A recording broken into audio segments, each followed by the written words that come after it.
Donc, tout d'abord, je voudrais dire que je suis très heureux d'être ici avec vous pour cette troisième conférence du cycle de printemps, Question d'homme, quel monde à venir? Et puisque le titre de cette conférence est Espérer une force aujourd'hui à l'épreuve du bouddhisme, je voudrais commencer avec quelques remarques sur cette tradition dont la force ne cesse de m'interpeller.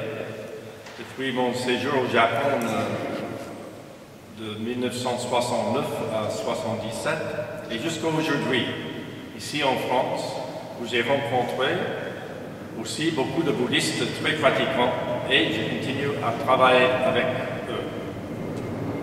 Quand les gens me demandent pourquoi tant de Français s'intéressent au bouddhisme, parmi les raisons que je donne habituellement est simplement que le bouddhisme propose une réponse avec sa propre cohérence interne, ici je cite, aux énigmes cachées de la condition humaine qui, hier comme aujourd'hui, agitent profondément le cœur humain. Je cite le document du Concile Vatican II sur le dialogue interreligieux, Nostra Aetate. Et voici les énigmes en question. Qu'est-ce que l'homme? Quel est le sens et le but de la vie? Qu'est-ce que le bien et qu'est-ce que le péché? Quelles sont l'origine et le but de la souffrance? Quelle est la voie pour parvenir au vrai bonheur? Qu'est-ce que la mort, le jugement et la rétribution après la mort? Qu'est-ce qu'enfin que le mystère dernier et ineffable qui embrasse notre existence, d'où nous tirons notre origine et vers lequel nous tendons? C'est ça que dit le Concile. Il faudrait certes repenser cette liste, parce que les bouddhistes ne se retrouveraient sans doute pas dans certaines de ces énigmes qui reflètent en grande partie des préoccupations du christianisme et encore plus de l'Occident. Les bouddhistes, par exemple, pensent plus en termes d'ignorance que de péché, et l'expression le but de la souffrance leur serait incompréhensible. En fait, ce n'est pas trop clair même pour les chrétiens, le but de la souffrance. Mais il faut reconnaître que cette tradition aborde directement les questions de l'homme et s'attaque avec force à l'ignorance qui est à l'origine de l'insatisfaction qui pèse sur tant d'hommes et de femmes dans ce monde. Et c'est certainement pour cela que l'Église considère le bouddhisme comme une des grandes religions du monde. Parmi ces énigmes, celle qui m'a toujours semblé le plus important est ceci. Quelle est la voie pour parvenir au vrai bonheur? C'est que répondre à cette question, c'est quelque part répondre à toutes les autres. En effet, on peut répondre à la question sur le sens et le but de la vie sans dire ce qu'il faut faire pour y arriver, que ça ne sert à rien finalement. Mais parler de la voie qui conduit au bonheur, c'est aussi parler du sens de la vie, du but de la vie, de ce qui empêche d'avancer sur cette voie, de la mort qui semble bien compromettre tout bonheur, et aussi du mystère dernier et ineffable qui enveloppe notre existence. Cette question a aussi, et peut-être surtout, le grand avantage d'employer le mot « voie », V-O-I-E.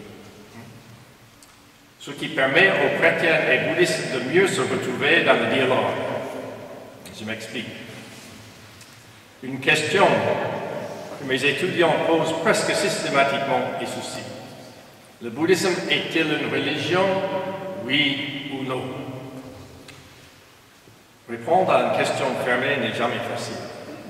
En fait, je ne sais même pas. Si j'affirme dans ces cours que le bouddhisme n'est pas une religion, les deux extrêmes sont contents, mais pour des mauvaises raisons.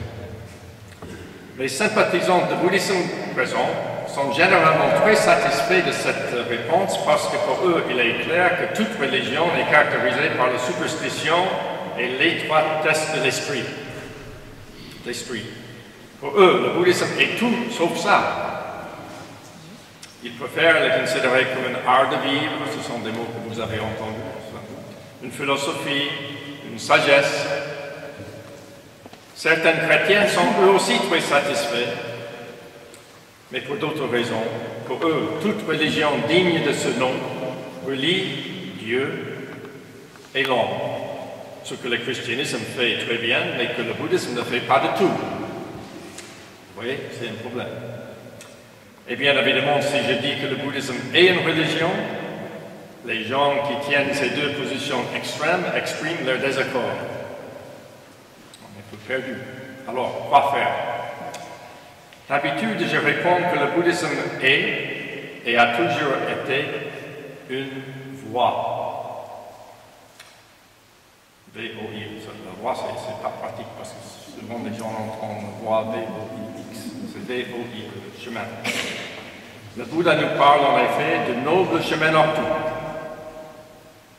Et cette voie aide l'homme à sortir justement de l'insatisfaction terrible que j'ai évoquée tout à l'heure et qui gâche tout. Elle l'aide à dépasser les limites qui pèsent sur chacun dans sa vie, sur cette terre. Le mot voie nous aide à voir qu'il y a de vraies exigences dans cette tradition, car en Extrême-Orient, qui parle d'une voie, parle nécessairement d'un engagement. Et dans la tradition bouddhique, cette voie comprend une discipline mentale très élaborée et une discipline morale plutôt édifiante. Sans ces disciplines, la voie que propose le Bouddha risquerait fortement d'être quelque chose de stérile. Ce sont ces exigences qui ont fait de voie de Bouddha une tradition civilisatrice partout en Asie et dans des circonstances très peu commodes. On ne fait pas ça avec un art de vivre. La voie de Bouddha est donc beaucoup plus qu'un art de vivre, qu'une philosophie, et même plus qu'une sagesse qui ne dépendrait ni de la discipline mentale ni de la discipline morale. Cette voie a été balisée depuis 25 siècles par de grands maîtres qui connaissaient très bien tous les pièges qui attendent ceux et celles qui cherchent à se défaire des illusions qui les plongent dans un comportement égotique. J'utilise le mot égotique parce que c'est le mot que les bouddhistes utilisent généralement. Parfois on dit égocentrique. Mais égotique implique la responsabilité, parce qu'un petit bébé est terriblement égocentrique, mais un bébé n'est pas responsable de ça. Mais quelqu'un qui est égotique, alors il en est responsable de ce comportement. Okay? Et ce comportement égotique conduit inévitablement au conflit et crée de la souffrance en eux et autour d'eux. Le Bouddha parle donc d'une vérité qui libère. Et selon l'enseignement de Bouddha, cette vérité libératrice est en chacun de nous.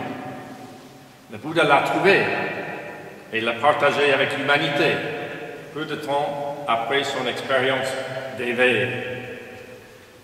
Il a montré la voie qui permet à l'homme de voir cette vérité, de l'intégrer à une manière non égotique de se comporter et finalement d'arriver à l'éveil.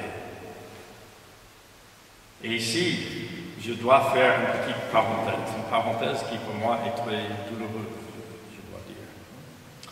Certains d'entre vous ont certainement entendu parler du livre de Pape Jean-Paul II qui avait comme titre « Entrer dans l'espérance ». Il y a quelqu'un qui a lu ce livre, « Entrer dans l'espérance ». C'est assez ancien. C'était au début de l'an 2000. C'était en 1994. 94. Okay.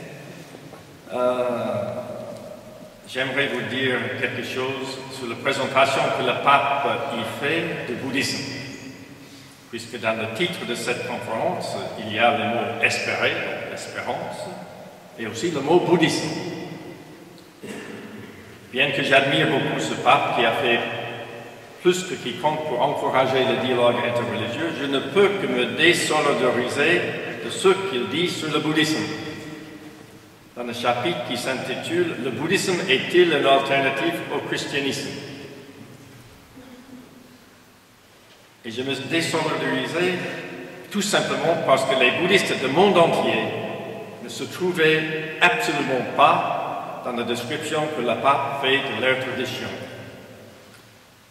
Le pape y affirme par exemple que la tradition, je cite, la tradition bouddhiste et les méthodes qui en dérivent offrent une sotériologie presque exclusivement négative. Ensuite, il représente les bouddhistes comme ayant, je cite, la conviction que ce monde est mauvais, qu'il est source de malheur et de souffrance pour l'homme. Il affirme aussi que les bouddhistes croient que l'homme ne peut se libérer de mal, je cite, qu'en s'éloignant d'un monde qui est mauvais, et que la plénitude de ce détachement n'est pas l'union avec Dieu, ça c'est vrai, mais ce qu'on appelle le nirvana, c'est-à-dire une indifférence totale envers le monde, ce qui n'est pas très bon comme définition de nirvana. Selon le pape, le salut pour les bouddhistes, je cite encore, est avant tout une libération de mal obtenue grâce à un parfait détachement du monde où réside la source du mal. Et c'est tout cela, affirme-t-il, qui constitue le sommet de la démarche spirituelle du bouddhisme. Je ne peux pas aller dans les détails ici pour montrer où c'est loin de la vérité. Il suffit peut-être de dire simplement que les bouddhistes ne pensent pas que le monde est la source de malheur. C'est le regard erroné que l'homme pose sur lui-même, sur les autres et sur le monde qu'il est. C'est là qu'il faut chercher. Purifier ce regard n'est pas quelque chose de négatif. Tout se résume dans les deux premiers versets d'un grand texte bouddhique, le Dhammapada, et qui est respecté par presque toutes les traditions bouddhiques confondues. Je le cite. En toute chose, l'élément primordial est le mental. Le mental est prédominant, tout provient du mental. Si un homme parle ou agit avec un mauvais mental, la souffrance le suit d'aussi près que la roue suit le sabot de bœuf tirant le char. Oui, parlons. Et puis de l'autre côté. En toute chose, l'élément primordial est le mental. Le mental est prédominant. Tout se fait par le mental. Si un homme parle ou agit avec un mental purifié, le bonheur l'accompagne d'aussi près que son ombre inséparable. Fermons cette parenthèse en disant simplement que la justesse de l'analyse du bouddhisme que fait le pape dépend en grande partie de celle de sa description du sommet de la démarche bouddhique. Le problème de fond, c'est que le pape voulait souligner le caractère extrêmement positif de l'espérance chrétienne en montrant le caractère négatif de ce qu'il considère à tort comme le sommet de la démarche bouddhique. Que les cohérences internes des deux traditions sont radicalement différentes, je suis absolument convaincu. Mais ils ne sont pas différents parce que les bouddhistes porteraient un regard négatif sur le monde et sur l'homme, tandis que les chrétiennes y porteraient un regard positif. Finalement, il n'est pas nécessaire pour une chrétienne de se positionner contre le bouddhisme et le cas échéant contre une idée fausse de ce qu'est cette tradition pour montrer la véritable force de son espérance. Enfin, revenons maintenant à ce mot « foi ». Si je dis ça, c'est parce que je lis aujourd'hui même des livres écrits par les bouddhistes qui continuent à parler de ce texte et qui les choquent, qui empêchent le dialogue. Et c'était pas, mais pas le pape en question, c'est un journaliste qui l'a piégé avec une question dans un livre d'entretien.